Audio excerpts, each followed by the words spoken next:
अम्बेडकरवादियों को बहुत खुशी हुई थी अमेरिका में कि हमारे समाज से एक साहित्यिक का इस तरह सम्मान हुआ है और उनको ये पद मिला है। साहित्य, कला, शिक्षण और लोगों के साथ जो उठना-बैठना है, वो बाबा से बहुत सीखा हमने। जो भी हो आज वो बाबा साहब ने बहुत कष्ट किए। हम जानते नहीं एक्चुअली वो सब पढ़ने के बाद पता चलता है कि वो हमें जितना पता है उससे कई ज़्यादा कष्ट किए।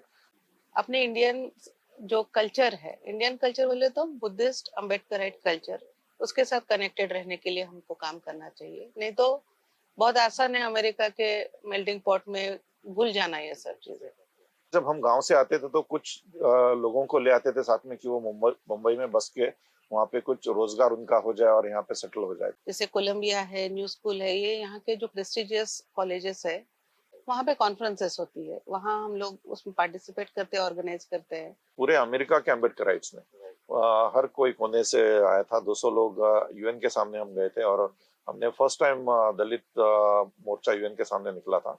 आवाज़ इंडिया टीवी में आपका स्वागत है। इस वक्त हम अमेरिका के न्यू जर्सी में हैं। हमारे साथ एक बहुत ही मिलनसार तथा समर्पित कपल है। हमारे साथ मिलिंद अवसरमोल जी तथा उनकी सहचरणी नंदिता पांतावने जी हैं। आप दोनों का बहुत बहुत स्वागत है। जय। दोनों के बारे में ये बता दें कि इनके मन में काफ़ी करुणा है, मैत्री भाव है, दानशीलता है, दोनों समाज के लिए काफ़ी समर्पित है। Milind sir Ambedkar international mission M के अध्यक्ष हैं। नंदिताई देश के प्रख्यात साहित्यिक डॉक्टर गंगाधर पांथावने इनकी बेटी हैं। उनके कई आचार विचार संस्कार उनमें आए हैं। मिलिंद सर के बारे में बताया कि उनके माता पिता ने भी काफ़ी संघर्ष किया है, काफ़ी दर्द सहा है। अपने बच्चों के साथ साथ लगभग 300 से 400 बच्चों को गांव से शहर में लेकर आए और उनके जीवन को भी ट्रांसफॉर्म करने की जो है उन्होंने काम किया है। तो ऐसे दोनों व्यक्तिमत्व हैं जिनकी विरासत जो है काफ़ी समृद्ध है। तो आइए दोनों से बातचीत करते हैं। सबसे पहला सवाल नंदिता जी आपसे कि आप नागपुर से भी हैं, आप औरंगाबाद से भी हैं। आपके पिता हमारे आंदोलन के एक आइकॉनिक व्यक्तिमत्व रहे हैं। साहित्य क्षेत्र में उनका काफ़ी योगदान भी रहा है। अस्मितादर्शी जैसा एक मैगजीन उन्होंने चलाया। एक समृद्ध विरासत आपके साथ में है। मेरा सवाल ये है कि जब आप भारत से अमेरिका आती हैं, ये सफ़र कैसे होता है और जब मिलिंद सर आपको यहाँ मिलते हैं तो आप दोनों की बेहतरीन जोड़ी कैसे बनती है? कैसे आप एक दोनों को पसंद करने लगते हैं? दरअसल हम दोनों फैमिलीज यानी अवसरमोल फैमिली और पांतावने फैमिली एक दूसरे को काफी अरसे से जानते थे। तो 2009 में जब मेरे बाबा यानी गंगाधर पांतावने जी का विश्व मराठी साहित्य सम्मेलन के अध्यक्ष स्थान पर चयन हुआ और हम लोग उस प्रोग्राम के लिए यहाँ आए थे जो कैलिफोर्निया में हुआ था। तो उस वक्त मैं मिलिंद से पहली बार मिली थी। तब तक तो हम लोग सिर्फ जानते थे कि वही मिलिंद है, बिकॉज इनकी जो मामी है वो मेरी मासी लगती है दूर से।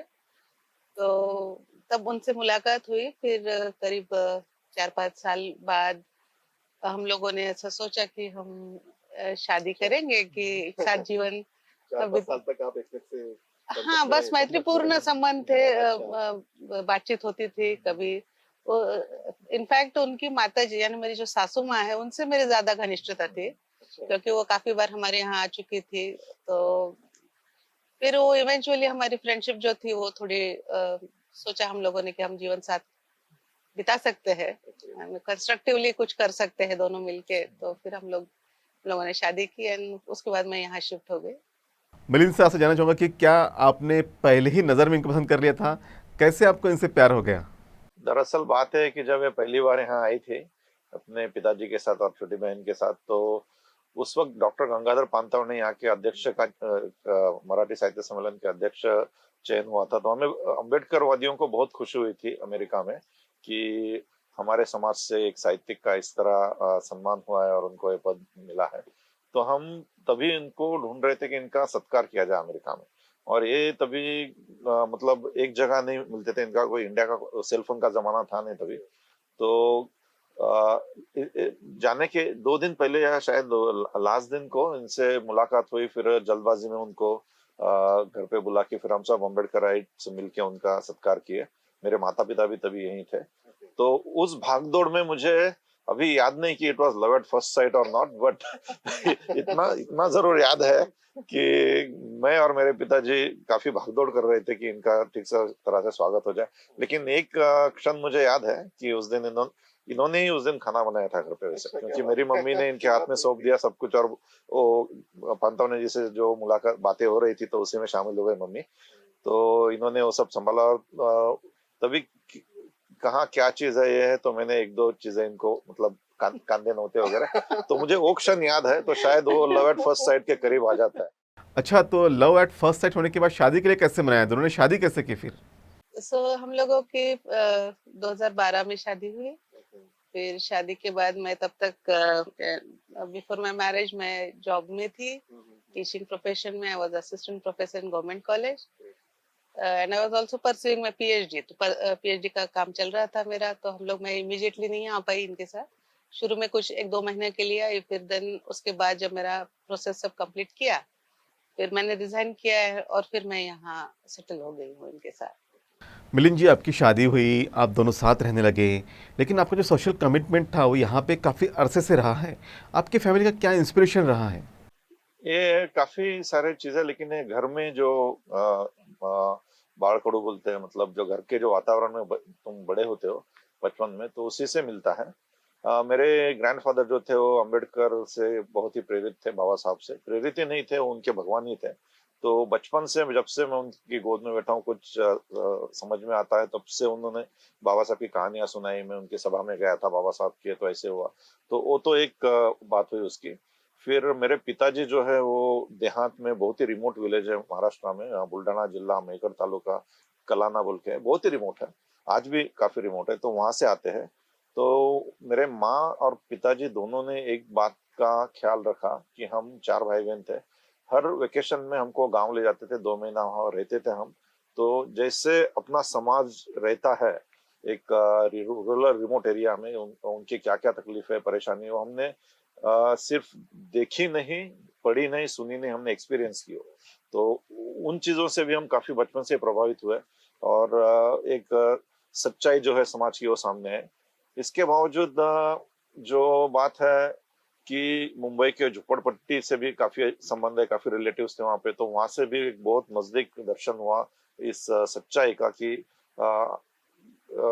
तुम्हें टीवी पे या तुम्हारे दोस्तों में एक अलग दुनिया दिखती है, लेकिन एक ऐसी भी दुनिया है जहाँ पे बहुत दुख है, जहाँ पे बहुत उत्पीड़न है, या वहाँ पे उनको एक हेल्पिंग हैंड की जरूरत है। और मेरे माँ पिताजी, भले ही हम 4 भाई बहन थे और कम आमदनी में घर चलाना पड़ता था, हम इंग्लिश स्कूल में जाते थे, फी के लिए पैसे नहीं होते थे, तो इन सब हालात के बावजूद उन्होंने हर हर बार जब हम गांव से आते थे तो कुछ लोगों को ले आते थे साथ में कि वो मुंबई में बस के वहां पे कुछ रोजगार उनका हो जाए और यहाँ पे सेटल हो जाए। तो आपने जो प्रस्तावना में कहा कि 300 से ज्यादा ऐसी फैमिलीज है जो आज मुंबई में बसी, उनकी 2 पीढ़ियां निकल गई, तभी अगली पीढ़ी जो है उनकी, वो आज की वो इंजीनियर्स है, डॉक्टर्स है, अच्छे इस पे है। तो वो तो हमारे लिए बहुत प्रेरणा रही है कि हम हमारे काबिलियत के अनुसार कुछ कर सकते हैं, और वो माता पिताजी को देखा और फिर लोगों के जिंदगी में बदलाव देखे, उसकी वजह से तो वही प्रेरणा रही होगी। नंदिता जी, आप काफ़ी पढ़ी लिखी है, आपके पिता एक शानदार व्यक्तिमत्व तथा जाने माने साहित्यिक रहे हैं। उन्होंने कई लोगों के लाइफ को ट्रांसफॉर्म भी किया है। तो उनके जो एक लाइफ स्पैन था, जो जीवन था, उनका क्या प्रभाव आपके ऊपर रहा है? तो 2 चीजें मैं कहूंगी। एक तो हम लोग नागपुर से, हमारी फैमिली औरंगाबाद शिफ्ट हुई, तो हम लोगों के कोई इमीडिएट रिश्तेदार औरंगाबाद में नहीं थे। तो एक जो प्रेरणा उनसे मिली, जिस प्रकार से हमारे घर में हमेशा लोगों का तांता लगा रहता था, तो एक जो मैत्री भावना कहते हैं, तो वो बचपन से जस्ट सुनी नहीं, एक इनकलकेट हो गई हम लोगों में कि हर एक को अपना मानो। घर के द्वार खुले हैं, किचन के द्वार खुले हैं, कोई भी बंदा आता है तो खाए पिए बिना नहीं जाना चाहिए। ये अनसेड रूल था हमारे घर का। और दूसरी बात एक है कि यू हैव टू कल्चरली, जो हम लोगों का अपग्रेडेशन होना चाहिए, कि साहित्य, कला, शिक्षण और लोगों के साथ जो उठना बैठना है, वो बाबा से बहुत सीखा हमने। और दूसरा एक है कि हम दोनों बहनें हैं, तो ये कभी हमें पता नहीं चला कि हम लड़कियां हैं तो कुछ अलग है। हम लोगों को हमारे करियर चॉइसेस उन्होंने हमको करने दिए, हमारे एजुकेशन के चॉइसेस, जॉब के चॉइसेस। इतना ही नहीं, जब मेरी माँ का देहांत हुआ तो उनका जो अग्नि संस्कार किया, जो हमारा दाह संस्कार, वो हम बहनों ने किया। सो तो वो जो इक्वालिटी की जो भावना है, जो इक्वानिमिटी है, वो सिर्फ कथा सुनी सुनाई नहीं है, हम लोगों ने यानी we have lived through it. तो ये भी है जो मेरा यहाँ आने का जो डिसीजन था, यहाँ सेटल होने का, वो भी उन्होंने इट्स योर डिसीजन, तुम्हारा डिसीजन। जी बिल्कुल, आप दोनों के माता-पिता जो हैं बहुत ही ज़्यादा उनका योगदान हमारे आंदोलन में रहा है। जैसा कि आपने कहा कि जेंडर इक्वलिटी पे दोनों ने काफ़ी ध्यान दिया। मिलिंद सर, आप भारत से यहाँ आए और यूएस में आने के बाद यहाँ की जो अम्बेडकराइट कमेटी है उसको आपने इकट्ठा करने की कोशिश की। वो कैसा अनुभव था? क्योंकि लगभग 30 साल पहले आप यहाँ आए थे और ऐसे समय में अपने आप को एस्टेब्लिश करना और हमारे जो लोग हैं उन्हें इकट्ठा करना, ये संघर्ष कैसे रहा था? मैं तकरीबन 29 साल पहले आया था। तो उस वक्त अम्बेडकराइट की तो बात दूर है, लेकिन इंडियंस ही इतने नहीं थे जितने आज दिखते। तो मैं आया भी था ऐसे रिमोट प्लेस पे, अल्बनी है जहाँ, तो वैसे न्यू जर्सी में या कैलिफोर्निया में इंडियंस दिखते, लेकिन वहाँ पे नहीं थे। तो शुरुआती के दौर पे तो मुझे जो अमेरिकन मेरे मैनेजर्स थे उनकी मदद हो गई सेटल होने में। और क्योंकि we are the first generation, हमारा कोई बैकग्राउंड है नहीं, और मैं इन्फोसिस के जरिए से आया था, तो वो जो दोस्त लोग थे, लेकिन एक अपनी सोसाइटी का अस्तित्व यहाँ पे नहीं दिखा था। और उसके बाद मेरे फ्रेंड ने कंपनी खोल दी, तभी एंटरप्रेन्योरशिप का दौर था वो, तो मैं भी उसमें पार्टनर था। तो मैं काफी लोगों को रिक्रूट करता था, लेकिन वहां भी मुझे अपने लोग ज्यादा दिखे नहीं। जो मेरे दोस्त थे उनको मैं ले आया, लेकिन अपने लोगों की तादाद दिखी नहीं मुझे रिक्रूट करने में। लेकिन ये सब सेटल होने के बाद मैं जुड़ गया एआयएम से। राजू कांबळे जी का मुझे एक दिन फोन आया, मुझे अभी भी वो याद है कि मी राजू कांबळे बोलतोय, मला तुमच्याशी बोलायचंय। And from that point onwards मैं इस चीज से जुड़ गया। तो यहाँ पे पहले ही 2-3 फैमिलीज उन्होंने आइडेंटिफाई करके रखी थी। तो उन फैमिली को मिलके फिर हम यहाँ पे अपना अम्बेडकरिज्म शुरू किए, और फिर आगे फिर कारवा बढ़ते गए, जैसे लोग आते गए, जुड़ते गए, और बड़ा हो गया। लेकिन ये सफर बहुत ही it's a very rewarding journey, कि जो एक छोटे इससे शुरू हुआ था, लेकिन आज उसको काफी अच्छा बड़ा स्वरूप आया है। तो इसमें काफी लोगों का योगदान है, जो भी शुरू में जुड़े थे और बाद में आए। मेरा सवाल यह है कि अम्बेडकर इंटरनेशनल मिशन के माध्यम से आपने लोगों को कनेक्ट किया, आपने कई एक्टिविटीज़ भी की, कई लोगों को यहाँ पे आने के लिए प्रोत्साहित भी किया। विशेषतः जो नए जनरेशन के युवा होते हैं उन्हें एक सपोर्ट सिस्टम की ज़रूरत होती है, वो सपोर्ट सिस्टम आप दोनों ने यहाँ दिया। तो इवन इसके साथ साथ साथ आपने पे बैक टू सोसाइटी भी किया। तो ये क्या प्रभाव था कि आपको लगा कि भारत के बाहर अमेरिका में आने के बाद भी बाबा साहब के आंदोलन को यहाँ मजबूत किया जाना चाहिए? मैं जब पहली बार अमेरिका के लिए निकला, तो लास्ट मिनट को मेरे पिताजी ने मेरे बैग में 2 किताबें डाली। एक एनिलेशन ऑफ कास्ट और एक बुद्ध आणि त्यांचा धम्म। और बोले जब भी वक्त मिलेगा तो पढ़ लेना। और वैसे तो अम्बेडकरिज्म बचपन से, जैसे मैंने कहा, ग्रैंडफादर की स्टोरीज से या किसी ना किसी बहाने से आता ही था, लेकिन ये किताबें पढ़ के एक अलग असर होता है। और फिर जब मैं कांबळे साहब के ताल्लुक में आ गया, एआईएम के इसमें काम करने लगा पूरे इससे, तो उनके साथ जो मेलजोल था मेरा, जो वैचारिक देवान घेवान होती थी, जो लेन देन होता था, उसमें फिर मैंने बाबा साहब का पूरा साहित्य पढ़ लिया, उनके वॉल्यूम पढ़ लिए, और मराठी के सारे पढ़ लिए। और कांबळे साहब का मार्गदर्शन भी काफी होता था, उसमें चर्चा होती थी। उसमें से ये बात उभर के आई है कि तुम जो भी हो आज, वो बाबा साहब ने बहुत कष्ट किए। हम जानते नहीं एक्चुअली, वो सब पढ़ने के बाद पता चलता है कि वो हमें जितना पता है उससे कई ज्यादा कष्ट किए। लेकिन वो अंग्रेजी किताबों में बंद है, उन्होंने किस तरह के टेस्टिमोनीज दी है, राउंड टेबल कॉन्फ्रेंस में होगा या सैमन कमीशन में। तो एक बात तय हो गई कि हम उस स्ट्रगल का एक हिस्सा है, और वो स्ट्रगल अभी खत्म नहीं हुई है, तो हमको उसको आगे बढ़ाना है। तो ये दायित्व के तहत तो वो दायित्व जब पता चला, तो उस राह पे तब से चलने लगे।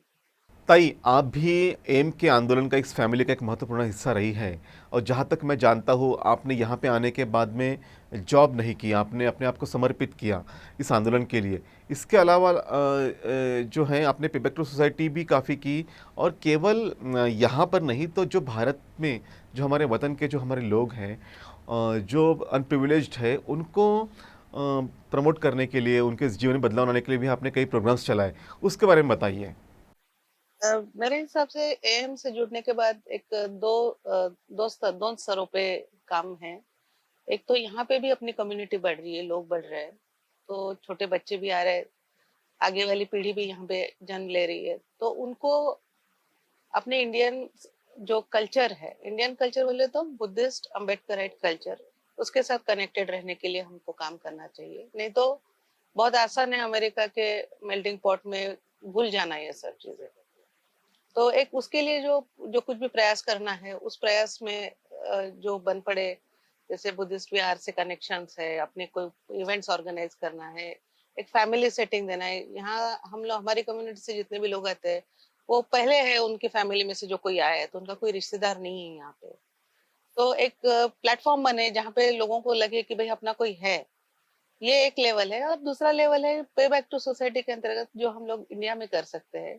स्पेशली जो हायर एजुकेशन के लिए तो बहुत प्रयास हो रहे हैं, लेकिन आज अगर देखा जाए तो इंडिया में जो प्राइमरी एजुकेशन है, लोअर प्राइमरी लेवल का जो एजुकेशन है, उसके लिए हम लोग काफी प्रयास करते हैं। हम लोग काफी संस्थाओं से जुड़े हैं, जिनके माध्यम से हम लोग फंडिंग ही नहीं तो कई बार रिमोट क्लासेस उनसे जाके मिलते हैं उन स्टूडेंट से। स्पेशली जो गर्ल एजुकेशन है, उनसे काफी जुड़े हुए हैं हम लोग। अब आप अमेरिका में सेटल हो गए हैं, कई लोग यहाँ आते हैं, आपके यहाँ पे लगभग 200 से 300 लोगों का गेट टुगेदर भी होता है। एम जो है अमेरिकन इंटरनेशनल मिशन एक फैमिली बन गई है, एक ट्री बन गया। ये कैसे पॉसिबल हुआ?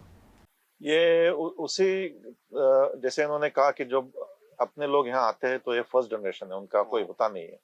तो शुरुआत में उनसे उनको आइडेंटिफाई करना कि कोई सरनेम से है या किसी पहचान के जरिए, तो आइडेंटिफाई करने के बाद खुद पहल करके उनको घर पे बुलाना, उनको एक कंफर्टेबल एटमॉस्फेयर देना, उनको पेरेंट्स की मतलब give them the security and the comfort.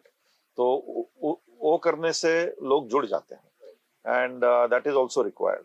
तो उस तरह से नेटवर्क बढ़ते जाता है और ये मतलब it's a very fruitful exercise, क्योंकि अपनी भी कम्युनिटी बढ़ती है, लोगों से ताल्लुक भी बढ़ता है। वरना ऐसे भी काफी लोग हैं यहाँ जो अपने समाज से आते हैं लेकिन जो अपने से हमसे जुड़े हुए नहीं है। हम कोशिश करते हैं लेकिन वो लोग दूर रहना पसंद करते हैं, तो आगे चल के उनको भी शायद आने का दिल करे।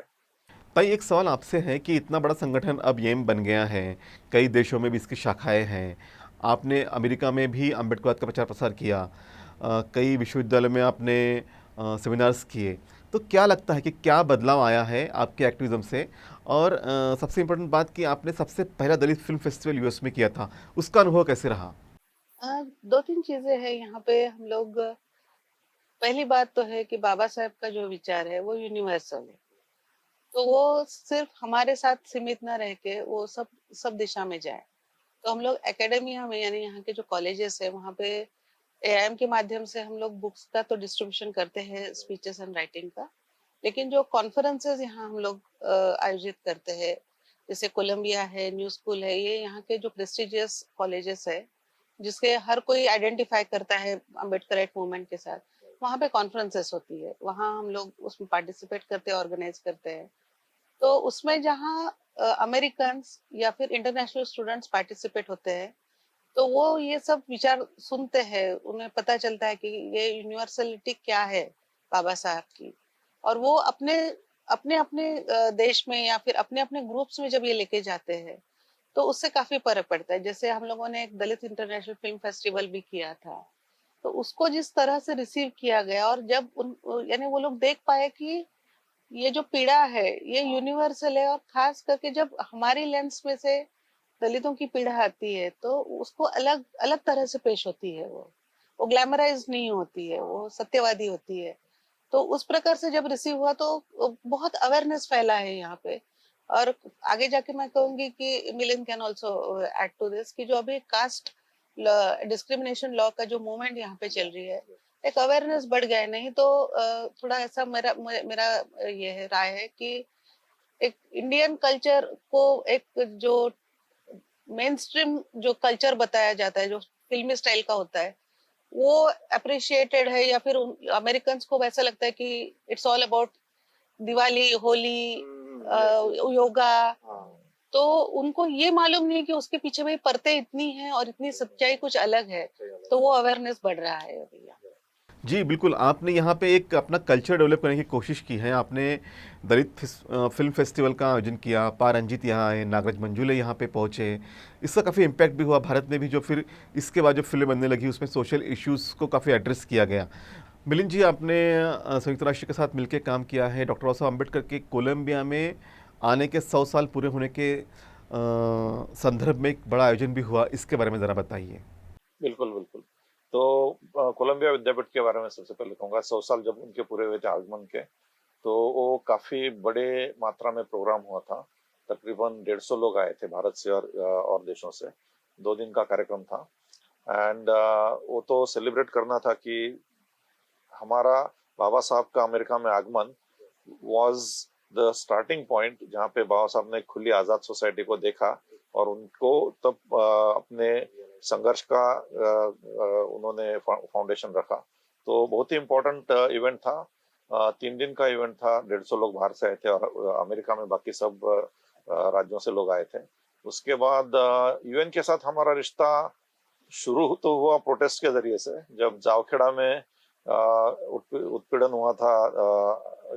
which year was that? 2016, तकरीबन 16 के करीब। तो तभी पूरे अमेरिका के अम्बेडकराइट्स ने हर कोई कोने से आया था। 200 लोग यूएन के सामने हम गए थे और हमने फर्स्ट टाइम दलित मोर्चा यूएन के सामने निकला था। तो इससे काफी इंडिया में भी असर हुआ था इन्वेस्टिगेशन पे, मतलब दबाव आ गया था उन पे। उसके बाद हम जुड़े पॉल दिवाकर के एक्टिविज्म से, जो कि communities discriminated based on work and descent, ये कॉन्सेप्ट को लेके यूएन में उनकी पहल चल रही है और काफी तरक्की की है उन्होंने। तो एआईएम भी उनका एक पार्टनर है इस संघर्ष में। तो केवल अस्पृश्यता या जाति को एक अलग मुद्दा बना के यूएन में जाने से अच्छा है कि इसी मुद्दे के तहत और भी दुनिया में कई ऐसी कम्युनिटीज है जो पीड़ित है, वो जो जन्म के आधार पे और अपने व्यवसाय के आधार पे, जस्ट लाइक दलित सब हमारे से उन पे। और एक आश्चर्य की बात है कि दुनिया में ऐसे कई सारी कम्युनिटीज है, तो उन कम्युनिटीज को इकट्ठा करके यूएन के साथ उन कम्युनिटी का गठबंधन लेके जाए तो फिर एक आवाज भी बुलंद हो जाती है और कॉज भी स्ट्रांग होता है और फिर वो सिर्फ कास्ट या इंडिया को भी आइसोलेट या पॉइंट आउट एक ही को नहीं होता है। तो उस तरह का एक्टिविज्म चालू है। तो और मैं एक ही आखिरी बात कहूंगा, नंदिता ने कहा था जो कॉन्फ्रेंसेस की बात है, तो इंटरनेशनल कॉन्फ्रेंसेस एक बहुत इम्पोर्टेंट पार्ट है एआईएम के एक्टिविज्म का। वो कोविड की वजह से थोड़ा खंडित हुआ था, लेकिन उसके जरिए एआईएम की जो शाखा है पूरे दुनिया में फैली हुई, और एआईएम और जो भी स्कॉलर दुनिया में हर किसी अलग अलग देशों में काम कर रहे हैं, उनको एक साथ आके विचार मंथन करने का मौका मिलता है। तो इस तरह के हमारे अंतर्राष्ट्रीय स्तर पर काम चलते हैं। ताई, इस समय वर्तमान में अमेरिका में कास्ट का जो इशू है, जातिगत भेदभाव का जो मुद्दा है, वो काफ़ी चर्चा में है। कई राज्यों में जो है कास्ट डिस्क्रिमिनेशन को प्रोटेक्टेड कैटेगरी में रखा गया है।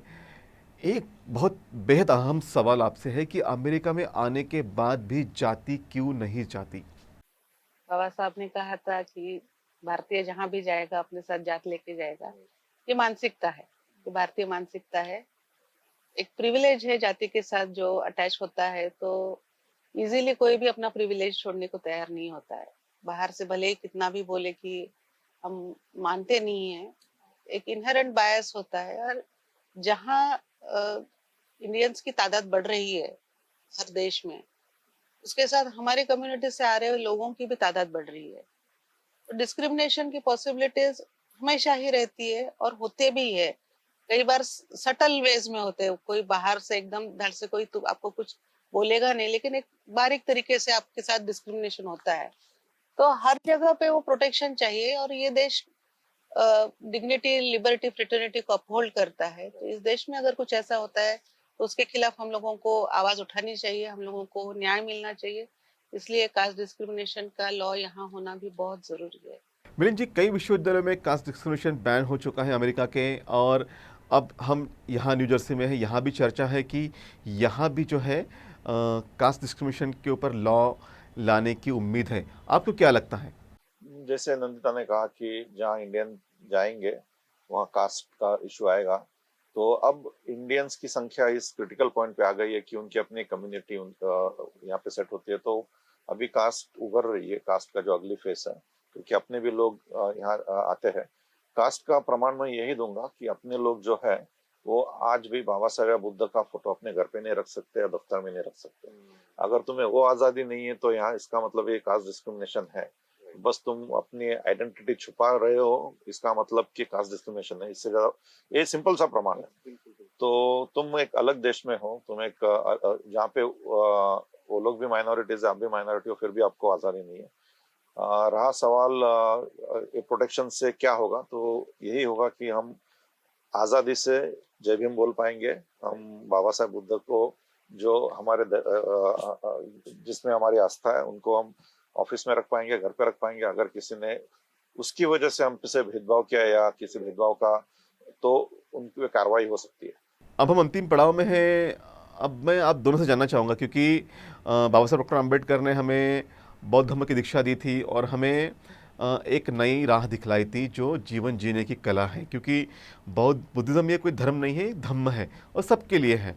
तो ये जो भगवान बुद्ध के विचारों का भी जो असर है हमारे जीवन पे, इसको क्या लगता है कि आपके जीवन में क्या बदलाव आया? क्योंकि बुद्ध के जो विचार हैं वो सबके लिए हैं, वो किसी एक व्यक्ति या एक समूह या एक देश के लिए नहीं, सभी के लिए ये विचार कॉमन है। क्या लगता है कि इस विचारों को अपनाने से आंतरिक शांति मिलती है? सो बुद्ध का विचार जो है वो आचरण में आना चाहिए। तथागत ने जो हमें अष्टांग मार्ग दिया है, जो 10 पारमिताएं दी हैं, उसमें से जो पारमिताएं हम लोग ला सकते हैं, जो जो हमारे में शांति है, शील है, प्रज्ञा है, करुणा है, और मेरे हिसाब से सच कहे तो अमेरिका में है तो दान पारमिता ज्यादा आनी चाहिए। तो हम कोशिश करते हैं, हम दोनों का प्रयास रहता है कि ये सारे जो गुण हैं जो तथागत ने निर्देशित किए हैं कि आपका खुद का आयुष्य तो अच्छा होगा ही होगा, लेकिन आप सबके लिए भी कुछ कर पाएंगे, तो मेरे हिसाब से वही हमारा अंतिम ध्येय होगा। बुद्धिज्म वैसे तो बचपन से ही हमें मिलता है। हम बुद्धिज्म के संस्कार में पढ़ते हैं, बड़े होते हैं, लेकिन जैसे बड़े होते हैं समझ आती है तो पता चलता है कि it is beyond Panchsheel and Trisharan and सिंगट, उससे परे है। बुद्धिज्म का मैं एक ही कहूंगा प्रभाव बहुत बड़ा है, वो है कि तुम अपने लिए कुछ नहीं करते, तुम मानवता के लिए करते हो।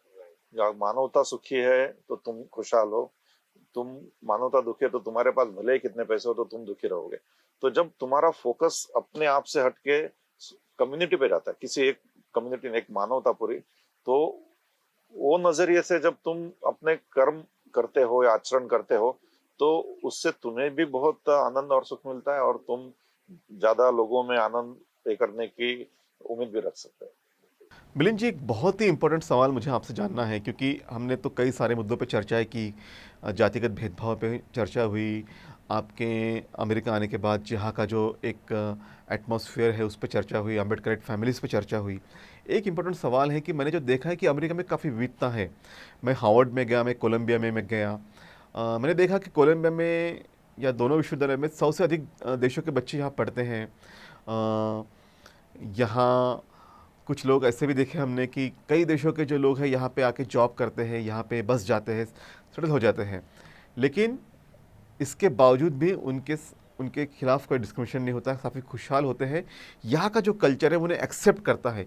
वही हम भारत की बात करें तो भारत में आज भी जातिगत भेदभाव कायम है, वहाँ पे भी काफ़ी विविधता है, लेकिन जाति के आधार पे लोग टूट चुके हैं। क्या लगता है दोनों जब देशों की आप तुलना करते हैं कि अमेरिका का कल्चर विविधता का और भारत का कल्चर, क्या आपको इसमें भेद नज़र आता है?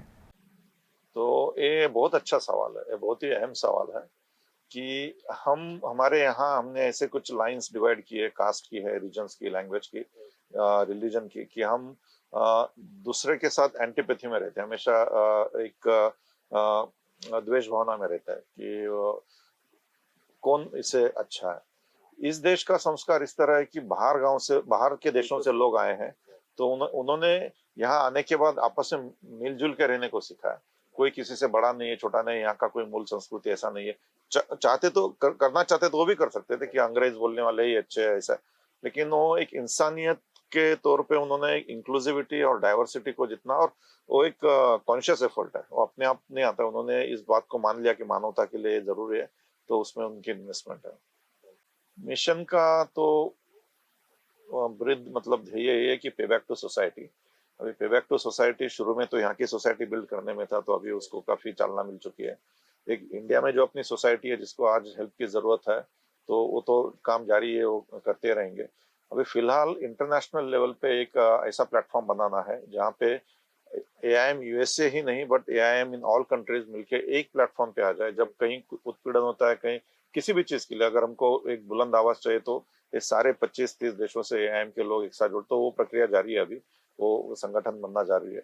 और दूसरी बात ऐसा है कि बाबा साहब, जैसे इन्होंने कहा कि उनके विचार वैश्विक है, तो आज हमने शुरू किया कॉलेजेस में, अपने समाज में, अभी उसको और फैलाना है, इंडियंस में फैलाना है, अमेरिकन में फैलाना है, क्योंकि उनको बाबा साहब को we can not confine him कि जस्ट तो एक कम्युनिटी के लिए उनके विचार प्रेरित है। और यूएन में अभी उनकी जयंती हमने सेलिब्रेट की है, तो इस तरह से उनको इंटरनेशनलाइज करना है।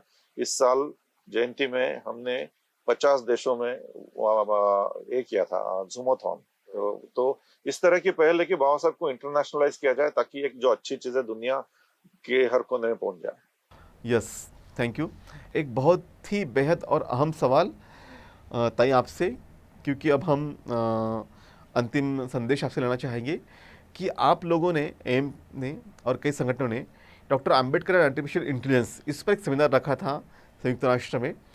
तो ये बहुत ही एक डिफरेंट सब्जेक्ट था, तो इस पर आप बताइए। और जो हमारे युवा हैं जो भारत के कई कोनों से, हिस्सों से अमेरिका या दुनिया के देश में जाना चाहते हैं, उन जो नए युवा हैं, ये जो न्यू जनरेशन है, इसके लिए क्या संदेश आप देना चाहेंगे? तो अभी ये जो नई जनरेशन है, मैं बहुत होपफुल हूँ, क्योंकि इन लोगों में अवेयरनेस बहुत ज्यादा है। और ये ऐसे फॉर्चुनेट टाइम में है ये बच्चे कि सोशल मीडिया और जो कनेक्टिविटी है वो बहुत ही बढ़िया है, ताकि आज कोई छोटे से गांव में बैठा बच्चा भी, उसको पता चल सकता है कि अमेरिका में कोई कॉलेज में उसको एडमिशन हो सकता है या नहीं हो सकता है। जो खास करके मैं कहूंगी कि मैं खुद जब पढ़ रही थी तब ये अवेयरनेस हमारे पास नहीं था। तो ये जो बच्चे हैं इनको और ऑब्वियसली ये तो मस्ट है कि हम लोगों ने ज्यादा से ज्यादा बेहतर शिक्षा पर ग्रहण करनी चाहिए। और जब उनको ये अवेयरनेस मिलेगा, जब उनको हेल्प चाहिए, तो हम लोग है यहाँ पे। ये तो आपके माध्यम से मैं ये भी संदेश देना चाहूंगी कि हम लोग है, ये बहुत बड़ी कम्युनिटी है हमारी जो तत्पर है। अगर कोई बच्चा यहाँ हायर एजुकेशन के लिए आता है या कोई जॉब के लिए आता है, so they have a society here which can, जो उन्हें मदद करेगी सेटल होने में। और उन लोगों का भी मुझे यही कहूंगी कि बाबा साहब का जो विचार है उस आकलन और समझ लेना चाहिए, और ताकि उनका खुद का कंट्रीब्यूशन पूरे सोसाइटी के लिए हो। तो ये थे मिलिंद जी और नंदिता जी। इन दोनों से बातचीत करके हमारे आंदोलन की जो समृद्ध विरासत है वो आज भी कायम है। आज भी हम पेबैक करते हैं, आज भी हम हमारे जनरेशन के युवा को प्रोत्साहित करते हैं, इकट्ठा करते हैं। हमारी जो सांस्कृतिक विरासत है उसको हम आगे ले जा रहे हैं। और बाबा साहब के जो विचार है जो पूरी दुनिया के लिए, डॉक्टर आम्बेडकर एक ह्यूमन राइट्स के चैम्पियन हैं। अलग अलग उनके जीवन के पहलू हैं, आयाम हैं, और उनके बारे में यहाँ पे अमेरिका में अब काफ़ी संशोधन हो रहा है, काफ़ी रिसर्च हो रहा है, काफ़ी युवा उनके बारे में जानना चाहते हैं, काफ़ी बड़े विद्वान जानना चाहते हैं, और उनको सोर्स मटेरियल देने का काम जो है आम्बेडकर इंटरनेशनल मिशन ने किया है। एक ऐसा वक्त था जब बाबा साहब के बारे में सिर्फ जानते थे, लेकिन उनके कार्य के बारे में विस्तार से जानकारी नहीं थी। तो वो जानकारी देने का काम जो है एम के लोगों ने किया है, और विशेषता मिलिंद जी, नंदिता जी, इन्होंने किया है। तो इस इंटरव्यू के बाद मुझे लगता है कि आप लोग जहाँ जहाँ हैं, हम सब लोग मिलकर हमारे आंदोलन को जन जन तक पहुँचाएँ। हमारे आंदोलन को हम जहाँ पे हैं, हमारी जो थॉट्स है, हमारी जो विरासत है, समृद्ध सांस्कृतिक जो विरासत है, या फिर जो भगवान बुद्ध से लेके तो संत कबीर, संत रविदास से लेके माता सावित्री, माता रामाई से लेके महात्मा फुले से लेकर डॉक्टर आम्बेडकर तक का जो हमारा एक ऐतिहासिक संघर्ष रहा है, सफ़र रहा है, इस बारे में अपने आसपास के लोगों को अवगत कराएं, क्योंकि यही जो विरासत है, यही जो एक हमारा आंदोलन है, वो देश और दुनिया को बदल सकता है। और ये जो लोग नेक कार्य कर रहे हैं, इसके लिए इनको बहुत बहुत मंगल कामनाएं। साधुवाद, धन्यवाद।